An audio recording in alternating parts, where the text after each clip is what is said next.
রহস্যজনক কারণে মৃত্যু এক গৃহবধূর। মৃত গৃহবধূর নাম পুনম মজুমদার। ঘটনা সোনামুড়া রবীন্দ্রনগরে।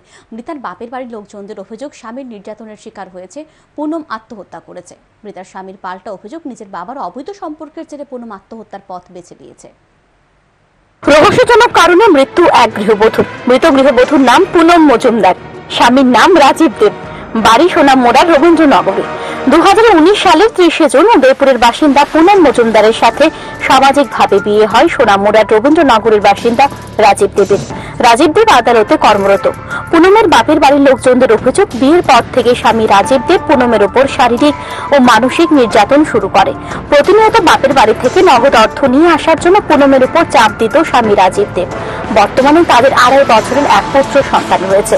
পুনমের বিয়ের পর স্বামীর কথা মতো পুনমের বাপের বাড়ির লোকজন 1 লক্ষ টাকা প্রদান করে। তারপর সম্প্রতি রাজীব দেব স্ত্রী পুনমকে বাইক ক্রয় করার জন্য বাপের বাড়ি থেকে নগদ টাকা নিয়ে আসার জন্য চাপ দিতে থাকে। এই নিয়ে ঘরে অশান্তি শুরু হয়। এরই মধ্যে শুক্রবার পুনম স্বামীর বাড়িতে কীটনাশক পান করে নেয়। পুনমের স্ত্রীর শারীরিক অবস্থার অবনতি হতে দেখে দ্রুত মেলাঘর হাসপাতালে নিয়ে যায় পুনমকে। সেখান থেকে তাকে রেফার করে দেওয়া হয় জিবি হাসপাতালে। জিবি হাসপাতালে চিকিৎসাধীন অবস্থায় পুনম মৃত্যুর কোলে ঢলে পড়ে।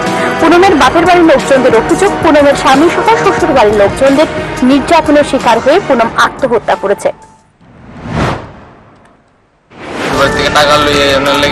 আমরা বাড়ি থেকে টাকা লইয়ে যাওয়ার লেগা এই কর সেই কর, এটি ধর আমরা শুনাইতো না। দিদি ফোনে করতো ওইটি।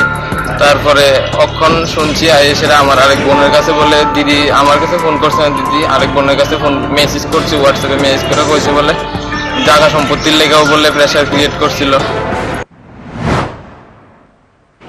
যদিও পুনমের বাবার বাড়ির লোকজনদের অভিযোগ অস্বীকার করে পুনমের স্বামী।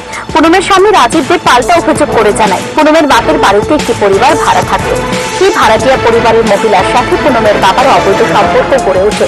এটা জানতে পারে পুনমের মা। এই নিয়ে পুনমের মা বাবার মধ্যে ঝামেলা শুরু হয়। পুনমের মা নিজ বাড়ি ছেড়ে কিছুদিন মেয়ে অর্থাৎ পুনমের বাড়িতে ছিল।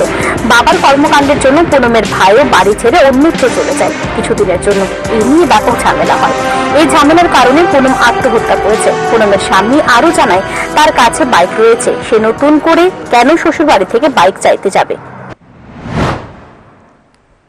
দাবি করছেন সেই দাবি পূরণ না করার কারণে আপনারা কি নির্যাতন করতেন? কিছুই না, তারা শুধু এখন তারা শ্বশুর শাশুড়ি যে অবৈধ সম্পর্কটা, এটা মিঠু মহিলার নাম হয়েছে মিঠু, তার বাড়িতে ভাড়া থাকতো। মানে এখন টাইলসের দোকান দিচ্ছে।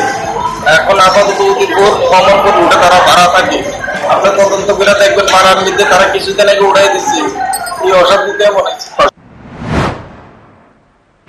এদিকে শনিবার জিবি হাসপাতালে ময়না তদন্তের পর পুনমের মৃতদেহ পরিবারের লোকজনদের হাতে তুলে দেওয়া হয়।